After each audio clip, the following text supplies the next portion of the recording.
안녕하십니까. 신의균의 국방TV 시큐리티 뉴스입니다. 자, 오늘도 우크라이나 전황 알려드리도록 하겠습니다.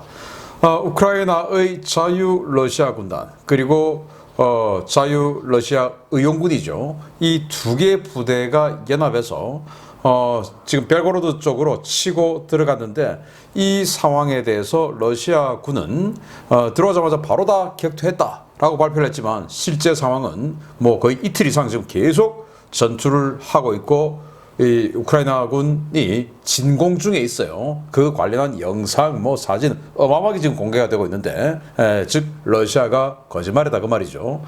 이렇게 완전히 이 러시아를 혼란에 빠뜨리고 있는 우크라이나군의 상황. 자, 그리고 이런 상황 속에서 러시아에게 정말 큰 악재가 발생했습니다. 작년 10월에 이 케르치 대교를 지나는 아주 많은 연료를 실은 트럭이 폭발했죠. 그러면서 바로 그 옆을 지나던 기차에 옮겨붙어서 케르치 대교가 심각한 데미지를 입었었는데, 그거 열심히 수리해서 이제 곧 7월 1일 날 완전 개통을 앞두고 있던 차에 이 케르치 대교의 교각 기둥이죠. 이 기둥이 세로로 전부 지금 금이 쫙쫙 가 있는, 그래서 언제 탁 치면 언제 무너질지 모르는 이 상태임이 밝혀진 겁니다. 툭 치면 넘어가게 된, 그러면 어떻게 됩니까? 크림반도 완전히 고립되게 되겠죠. 어떻게 되겠습니까? 상상만 해도 아주 재미있는 상황이 벌어질 것 같은데요. 어떤 상황인지 한번 보도록 하겠습니다. 신의균의 국방TV 구독, 알림, 좋아요 눌러주십시오. 잠과 먼저 보겠습니다. 오늘 좀 이 병력 그리고 기동 무기 이런 것들이 좀 많습니다. 파괴 현황이. 병력은 그동안 며칠간 한 400여 명 이렇게 했다가 오늘은 540명, 그리고 전차 15대 격파, 장갑차 12대 격파, 차량 28대 격파, 특수장비, 방공무기, 통신무기, 전자전무기 이런 것들이죠. 7대 격파, 야포 무려 27문 격파, 무인항공기 6대 격추, 미사일 10발 요격 등의 전과가 있는데, 보시다시피 굉장히 많습니다. 전차도 거의 2개 중대급의 전차가 박살이 났고, 장갑차 1개 중대 이상이 박살이 났고, 즉 1개 기갑대대 하나가, 우리 편제로 치면 1개 기갑대대 하나가 완전히 전멸한 이런 상황이 되는 것이죠. 야포 2개 포병대대 정도가 완전히 그냥 괴멸된 이런 상태가 되겠죠. 지금 이 우크라이나의 대공세를 앞두고 있는 이 직전 상황에서 굉장히 큰 피해를 러시아가 입었다. 그런데 이 피해의 대부분은 아우디우카 쪽에서 이런 피해를 입고 있다. 아우디우카에서 계속 지금 러시아가 공세를 펴고 있는데 도저히 이해할 수 없는 공세를 하는 거죠. 그도 그럴 것이, 아우디우카, 마린카 바로 접경이 도네츠크주의 주도인 도네츠크시이기 때문에 우크라이나군이 공세를 펴서 바로 그냥 이 도네츠크시를 함락시킬까봐 그 전방에 있는 뭔가 완충 지역을 만들려고 하는 노력 같은데, 지금 1년 몇 개월을 때려도 안 되는 거, 지금 이 마당에 이런 희생을 할 필요가 있을까? 내실을 다지는 게 더 중요하지 않나 라는 생각이 드는데, 러시아군 아무튼 이렇습니다. 자, 이런 전과 발표한 직후에 다시 또 추가 전과가 나왔는데요. 바로 이 샤히드 136 자폭 드론이죠. 이 자폭 드론 21대 격추, 그리고 순항미사일 또 15발 요격 등의 전과가 추가로 나왔습니다. 아마 내일 한꺼번에 다시 또 업데이트가 되지 않을까 싶습니다. 자, 전선 상황을 보겠는데요. 바이든 대통령은 동맹국과 협력해 우크라이나 F-16 전투기 공격한다 라고 이렇게 바이든 대통령은 이야기를 했는데, 여기에 오스틴 이 국방장관은 조금 또 다른 결로 이야기했어요. 어떻게 했냐? F-16을 완전히 전략화하는데 한 1년 이상 걸린다 이렇게 이야기했어요. 정말 F-16을 주긴 주는데 그걸 완벽하게 운용하는데 1년 넘게 걸린다는 말인지, 아니면 1년 넘게 교육을 받아야 F-16을 준다 이 말인지 조금 헷갈리기도 합니다. 자, 러시아가 헤르손 그리고 니코폴은 엔호다르 원전, 자포리자 원전이죠. 바로 그 건너편 지역인데, 여기에 수백 발 규모씩의 포격을 집중적으로 했다라는 건데, 일단 민간 지역이에요. 그런데 민간 지역에 이 마당에 지금 계속 포격을 할 리는 없겠죠. 뭔가 우크라이나군이 여기에 집결하고 있는 것은 아닐까. 또는 이 엔노호다르 원전 건너편에 상륙부대가 집결해서 전체적으로 대반격 공세가 들어갈 때 이 원전적으로 상륙해서 원전을 1차적으로 확보하는 이런 작전을 하기 위해서 상륙부대가 모이고 그 상륙부대를 향한 포격을 한 건 아닐까라는 생각도 듭니다. 마크 밀리 미 합참의장은 우크라이나 반격의 핵심은 이 전차다. 전투기가 아니고 전차가 핵심이다. 이렇게 이야기를 했고요. 네덜란드는 우크라이나에 주기 위해서 레오파르트 1 전차 어떤 회사들이 가지고 있는 거 이거 추가 구매해서 준다. 그래서 바로 이제 이 구매 작업에 스타트를 했다 그래요. 정말 네덜란드 열심히 하고 있습니다. 스위스는 이번 전쟁을 통해서 독일과 스위스를 저는 다시 보게 되는데 그 스위스가 이 독일과 레오파르트 1 전차 98대 재판매 협상 중이다. 그러니까 스위스도 전차가 있죠. 레오파르트 1 전차 지금 전체 다 치장하고 있고 레오파르트 2 전차도 몇 대 있습니다. 그런데 레오파르트 1 전차를 다시 폐기하는 데 앞서서 독일에게 다시 재판매하는데 이거 우크라이나에 줘도 되는 조건으로 재판매한다.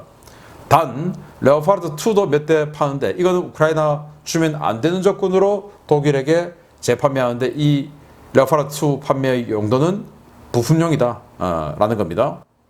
러시아가 헤르손 지역의 주민들에게 시민권을 강제로 부여하는 것을 확대하고 있다라는 건데요. 그래서 시민권을 받지 않는 이 우크라이나인들, 헤르손 지역 주민들은 집을 강제로 압수해 버린답니다. 이게 무슨 민주주의입니까? 아직도 러시아를 민주주의라고 말하는 사람들, 이게 민주주의입니까? 자, 미국은 뉴스타트, 그러니까 신전략무기 감축협정이죠. 이 전략무기 감축협정에는 계속 자기네들이 가지고 있는 핵무기 또는 핵무기 투발 수단 이런 것들에 대한 현황을 지속적으로 상대에게 통보할 의무를 가지고 있는데 러시아가 우리 뉴스타트 이행 안 할 거야. 이제 통보도 안 해. 라고 해버렸죠. 그러니까 이제 미국도 그럼 우리도 안 해. 라고 지금 이제 우리도 안 하겠다. 라고 중단 선언을 했습니다. 이제는 과거 1980년대처럼 서로 간에 그냥 이제 군비 경쟁 레이스에 들어가는데 어떻게 되겠습니까? 이게 레이스가 되겠습니까? 가랭이 다 찢어져서 완전히 그냥 처절하게 넘어지는 날이 얼마 안 남았다라고 생각이 되네요. 자, 숄츠. 바로 독일 총리죠. 숄츠 총리가 우크라이나의 안전 보장은 나토 회원국과 달라야 한다. 이 말은 우크라이나 나토 넣어주면 안 된다. 이 말이죠.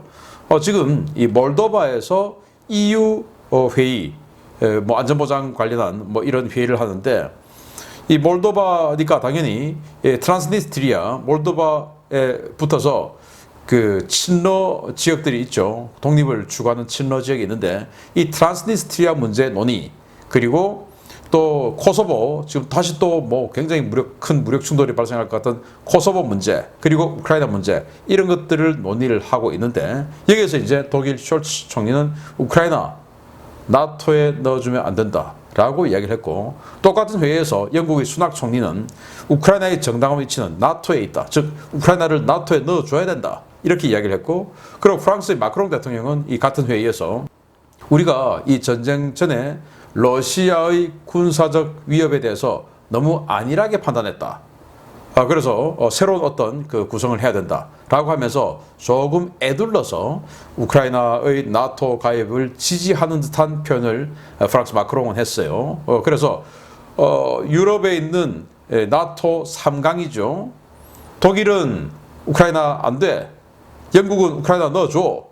프랑스는 조금 넣어주는 쪽인데 그래도 좀 찝찝 요 정도 이렇게 좀 생각이 좀 다르다라는 상황을 볼 수가 있고 우크라이나 총참모부는 러시아가 바흐무트에서 완전히 방어로 전환했다라고 발표를 했고요. 자유러시아군 이 지금 현재 벨고로드에 하고 있는 이 작전은 우리 2단계 작전의 시작이다.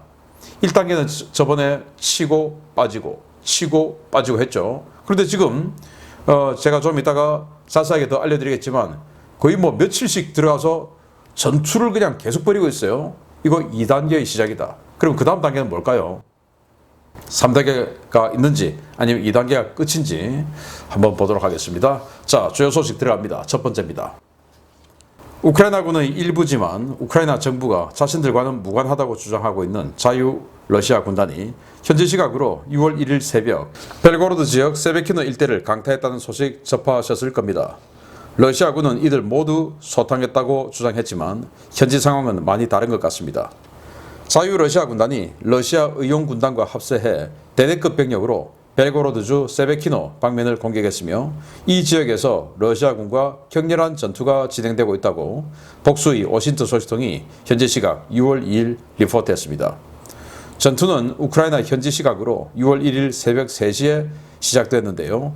자유러시아 군단은 포병의 공격 준비 사격을 시작으로 2개의 기계화 중대를 선봉으로 투입하며 노바야 타볼장카 정착촌과 티토브카 정착촌에 주둔 중인 러시아군 막사를 강타했습니다.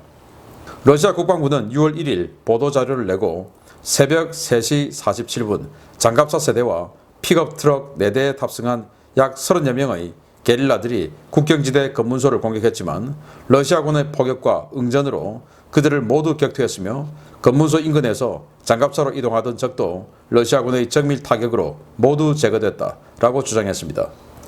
러시아 국방부는 최전선을 드미트리 메드베데프 국가안전보장회의 부의장이 직접 시찰했으며 그의 격려하에 육군과 항공우주군이 조직적이고 치밀한 반격을 가해 러시아 영토를 침입한 적들은 물론 국경 밖에서 대기 중이던 적의 예비대도 모조리 분수했다라고 주장했습니다.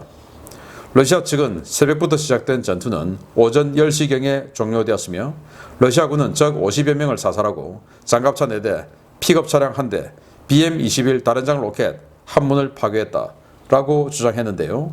6월 2일 세베키노 현지 주민들이 전한 상황은 러시아군의 발표와 완전히 달랐습니다. 자유러시아 군단이 장갑차와 픽업 트럭만으로 공격을 시도했다는 러시아 측 주장과 달리 자유러시아 군단은 T-72 전차와 BMP-2 보병 전투장갑차, 맥스프로 M랩 장갑차와 험비가 주력이었고 다수의 포병과 헬기 전력 지원까지 받아 노바야 타볼장카 정착촌 일대에서 러시아군 수비대를 괴멸시켰습니다. 이들은 세베키노 시내 동쪽 에노고메라 그룹 산하의 모노크리스탈 공장을 공격해 생산 설비를 초토화시켰는데요. 이 공장은 전자 계측기 등 첨단 무기에 들어가는 부품을 생산하는 공장으로 확인되었습니다. 자유러시아 군단의 장갑 차량과 다른장 로켓을 파괴했다는 러시아 측 주장과 달리 피해를 입은 것은 러시아 부대들이었는데요. 자유러시아 군단은 카마즈 트럭과 튤판 대구경 박격포를 파괴한 영상을 공개하며 자신들이 아직 러시아 영내에 있고 러시아군과 싸우고 있다고 전했습니다. 러시아군은 공군력을 동원해 자유러시아 군단을 공습했지만 대부분의 폭탄은 자유러시아 군단이 아닌 러시아 민간 거주 구역에 떨어졌는데요. 러시아군 전투기와 공격 헬기들은 보병 휴대용 지대공 미사일 공격이 두려워 자유러시아군에 접근하지 못하고 원거리에서 폭탄과 로켓만 쏘고 달아나고 있습니다. 6월 2일 세베키노에서 촬영된 영상에서는 세베키노 행정관청의 러시아 관리들이 급히 각종 기밀 서류들을 소각하는 모습도 확인됐는데요. 현지 주민들은 우크라이나군이 여전히 러시아 영내에 있고 이들이 진격하고 있다는 상황을 전하고 있어서 세베키노 전투는 당분간 계속될 것으로 보입니다. 우크라이나군, 그러니까 자유러시아 군단이라고 해서 이거 우크라이나군하고 다르고 게릴라다. 뭐 이렇게 이야기하는데 무슨 게릴라 반군이 이런 전차를 몰고 다닙니까? 말이 안 되죠. 그냥 우크라이나 군인데 자유러시아 군단이라는 부대 이름을 갖고 있는 우크라이나 군이 되는 거죠. 자, 그래서 이렇게 이 동영상 캡처본인데 이 동영상에만 해도 소대급의 전차가 지금 아주 빠르게 기동을 하고 있고, 자, 그러면서 어디냐? 하르키우가 지금 이쪽에 있어요. 하르키우 이쪽에 있고 하르키우 동북쪽 볼첸스크 북쪽입니다. 여기서 똑바로 올라가면 벨고로드, 여기를 이제 친 겁니다. 여기를 치고 쑥 들어가서 지금 이 지역까지 치고 있는데 여기가 이제 세베키노가 제법 큰 도시예요. 이 제법 큰 도시를 지금 치고 있고 여기에서 전투가 계속 이어지고 있다. 그러나 러시아 국방부에서는 새벽 3시 47분에 공격해 왔는데 10시경에 모두 격퇴하고 몰아내고 이 볼첸스크 국경 너머에 있는 이 지역에 있는 우크라이나군은 예비대까지 타격해서 다 박살냈다 라고 하는데 그건 전부 뻥이다라는 겁니다. 자, 그래서 우크라이나군이 또 공개한 영상은 이겁니다. 숲에서 뭔가가 큰 폭발을 일으켰는데 바로 이거예요. 여기 이제 카마즈 트럭이 있고 여기에는 240mm 박격포, 자주 박격포, 튤판이라고 하는 박격포인데 과거 냉전 시대 때는 핵무기까지 쏘던 박격포예요. 240mm 박격포, 엄청난 거죠. 아마 이 카마즈 트럭은 240mm 박격포의 탄약을 싣고 다니는 트럭으로 보입니다.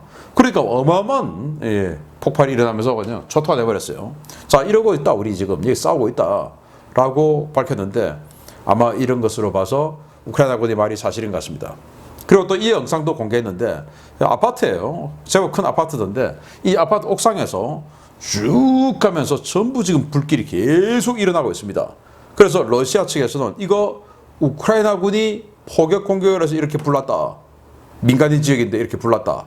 라고 이야기하지만 우크라이나군은 웃기지 마라. 니들이 우리를 포격하기 위해서 쐈는데 잘못 떨어져서 여기 맞아가지고 이렇게 불난 거야. 니들이 한 거야.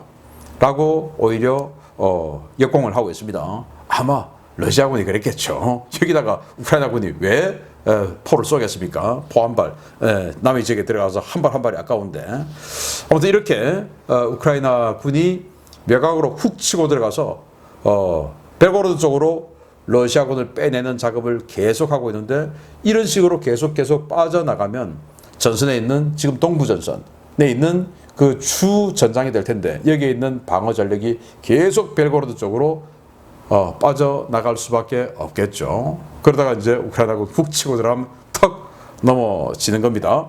그리고 이 세베키노 지역의 러시아군 또는 러시아 행정청에서도 이 세베키노라는 이 도시를 우크라이나군에게 함락당할 수도 있겠다라는 생각을 하는 것 같아요. 그래서 이렇게 공무원들이 시청 청사 밖으로 나와서 뭔가 그 소각로 같은 거, 조그만 소각로인데 여기에서 박스를 이렇게 갖다 놓고 계속 서류를 지금 소각을 하고 있습니다. 왜냐? 우크라이나군이 들어와서 자신들의 행정 문서를 다 가져갈까봐 이러는 거겠죠. 그만큼 지금 우크라이나군의 공세가 이 국경 넘어 러시아 지역으로 들어가서 거세게 이루어지고 있다 하는 걸 볼 수 있네요. 선전하기 바랍니다. 자, 케르치 대교 어떻게 될까요? 보겠습니다. 러시아 크라스노다르 지역과 크림반도를 연결하는 케르치 대교는 크림반도의 러시아인들에게 있어 그야말로 생명선 그 자체입니다. 작년 10월 파괴된 이래 제한적인 운행을 하고 있는데 이마저도 곧 무너질 것 같다는 소식입니다. 우크라이나의 장거리 미사일 공격이 언제 이루어질지 몰라 러시아가 노심초사하며 지키고 있는 케르치 대교 일부 교각에서 심각한 균열이 발생했으며 이로 인해 다리가 붕괴될 수도 있다고 복수의 워싱턴 소식통이 현지 시각 6월 2일 리포트했습니다. 미 국방부 정보관리조직 섹션 22 출신의 워싱턴 전문가 트렌트 텔렌코 씨에 따르면 지난 5월 말부터 케르치 대교의 도로 구간 교각들에서 균열이 식별되기 시작했으며 수직으로 발생한 균열의 상태는 매우 심각한 상태로 전해졌습니다. 해당 균열을 본 건축 전문가는 폭발로 인해 교량 상판이 파괴된 뒤 이 교량 상판이 받아줘야 할 굽힘 하중이 주변 다른 교각으로 흡수되면서 교각이 버티지 못한 것 같다라며 균열이 발견된 교각들이 정확히 몇 번 교각인지는 확인되지 않았지만 아마도 지난해 폭발 당시 파괴된 구간 인근으로 추정된다라고 평가했습니다. 케르치 대교는 지난해 10월 8일 트럭에 실려있던 엄청난 양의 폭발물이 폭발하며 일부 구간의 편도 구간이 날아갔는데요. 이후 러시아는 긴급 보수공사를 시작하며 매일 24시간 작업해 최대한 빠른 시일 내에 교량을 복구하겠다고 밝힌 바 있습니다. 러시아 교통부는 지난해 12월 19일 교량 복구 공사가 일부 완료됐다며 차량 통행이 재개됐다고 밝혔는데요. 완전한 복구는 7월 1일로 예정되어 있어 아직은 교량 통과 하중에 엄격한 제한을 걸고 있는 것으로 전해졌습니다. 전문가들은 지난해 폭발 사건의 여파로 다리가 붕괴될 수도 있는 여지가 굉장히 많아졌다고 우려하고 있는 상황입니다. 러시아가 복구 공사를 실시한 구간은 폭발로 파괴된 극히 일부 구간이지만 사건 당시 폭발이 워낙 컸기 때문에 당시 외견상 문제가 없어 보였던 교각에도 상당한 데미지가 갔을 것이기 때문입니다. 한 건설 전문가는 철근과 콘크리트는 고열에 노출될 경우 큰 손상을 입는데 콘크리트의 경우 열 팽창으로 인해 미세 균열이 발생하고 철근은 700도 이상의 고열에 노출되면 강도의 20%를 영구적으로 상실한다 라며 콘크리트의 미세 균열과 철근의 강도 약화 두 가지 문제가 결합되면 구조물의 붕괴로 이어진다 라고 지적했습니다.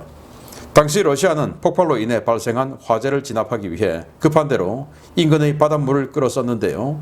당시 러시아 철도 전문가들은 철로에 소금물을 뿌리게 되면 레일은 물론 콘크리트 도상과 침목의 급격한 부식을 발생시키기 때문에 탈선 사고 발생 가능성을 크게 증가함은 물론 교량일 경우 열차의 하중 때문에 스트레스가 누적되어 교량 자체가 붕괴될 수 있다라고 경고한 바 있습니다.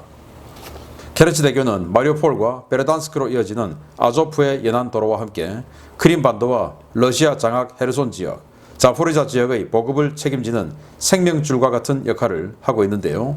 이 다리가 무너지면 러시아 아무래도 크림반도는 포기해야 할 것 같습니다. 네, 작년 10월 8일 이렇게 차량에서 큰 폭발이 일어나서 마침 옆을 지나던 기차에 불이 옮겨 붙어서 완전히 그냥 녹아내려 버렸습니다. 기차가 지나갈 때 차량을 폭발시켰겠죠. 자, 이렇게 해서 지금까지 24시간 계속 복구 작업을 해서 이제 곧 7월 1일 되면 완전 개통한다. 그러니까 지금 뭐 거의 대부분 다 됐단 말이 되겠죠. 그런데 이런 사진이 공개됐습니다. 그 철로에서 기차 타고 가면서 찍은 사진 같아요. 기둥에 교각에 이렇게 엄청나게 굵은 금이 쫙쫙 가 있습니다. 야, 사진으로 이 정도로 볼 것 같으면 거의 뭐 이 10cm는 훨씬 넘어 보이는 그런 세로 금이 가 있는 거죠. 이거 언제 그냥 툭 쳐도 그냥 확 무너질 것 같이 보이지 않습니까? 또 다른 기둥입니다. 이것도 마찬가지로 세로로 쫙쫙 균일이 가 있습니다. 자, 이 기둥하고 아까 그거하고 같은 거 아니냐? 다른 겁니다. 자, 이 기둥 보시면 여기 이렇게 뭔가 또 추가로 덧대어 놓은 이 아랫부분이 있습니다. 여기 이제 조금 기둥이 높은 부분은 이렇게 되어 있어요. 그런데 아까 이 기둥 보면 이 밑에 추가로 덧댄 아랫부분이 없어요. 여기 조금 낮은 교각이 이런 거 없습니다. 다른 겁니다. 다른 거. 그러니까 기둥들이 너나 할 것 없이 지금 이렇게 됐다. 그러면 이거 툭 치면 툭 넘어지지 않겠습니까? 7월 1일 개통되었다고 신나서 기차 보내고 열차 보내고 화물열차 해서 보급품 마구마구 보내다가 툭 치겠죠. 뭐로? 스톰 섀도우로. 아니면은 자폭 드론으로 칠 수도 있는 겁니다. 저라면 하겠습니다. 자, 그래서 작년 10월 8일 날 이런 엄청난 폭발이 일어나면서 옆 기차 철로까지 옮겨 붙었는데 이런 순간적인 고열되면 철근이 20%가 영구적으로 약해진다. 뭐 그런 이 건설 전문가의 평가도 있었는데 그런 식으로 해서 이제 아주 약해지고 있는 상황이죠. 그래서 아마도 7월 1일 이후에 우크라이나가 반드시 이 케르치 대교에 또 공격을 가하겠죠. 여기가 만약에 끊어지게 되면 어떻게 되냐? 자, 크림반도입니다. 그리고 크라스노다르 지역입니다. 그런데 여기를 이어주는 유일한 선이 바로 이 케르치 대교입니다. 그런데 이 끊어지면 크림반도는 200만 이상이 살고 있는 크림반도는 보급이 끊어지게 되겠죠. 그러면은 이 로스토프 지역에서 이런 식으로 돌아서 이렇게 들어와야 되는데 여기 지금 베르단스크, 마리우폴 이 보급로에 우크라이나가 지속적으로 GMLRS나 스톰 섀도우를 쏘면서 보급을 방해하고 있죠. 그러면 여기는 어떻게 되냐? 고립되는 겁니다. 고립. 그래서 저라면 반드시 이 케르치 대교를 끊어서 크림반도를 고립시키고 그 고립으로 인해서 크림반도를 아주 수월하게 다시 탈환하는 이 작전에 들어가겠는데 아주 튼튼하게 복구를 했으면 이 스톰 섀도우 몇 발을 그냥 쏴도 힘들겠죠. 지난 10월달과 같이 엄청나게 많은 폭발물을 실은 그런 트럭을 한 번에 폭파시키지 않는 이상 다시 저런 작전을 하기 힘들 텐데 저 정도로 금이 가 있다 그러면은 대충 뭐 그냥 스톰 섀도우 한두 발 때려버리면 무너지게 생겼지 않습니까? 그래서 크림반도까지 아주 수월하게 탈환하게 되는 우크라이나군의 모습이 그려집니다. 계속 알려드리겠습니다. 마치겠습니다. 감사합니다.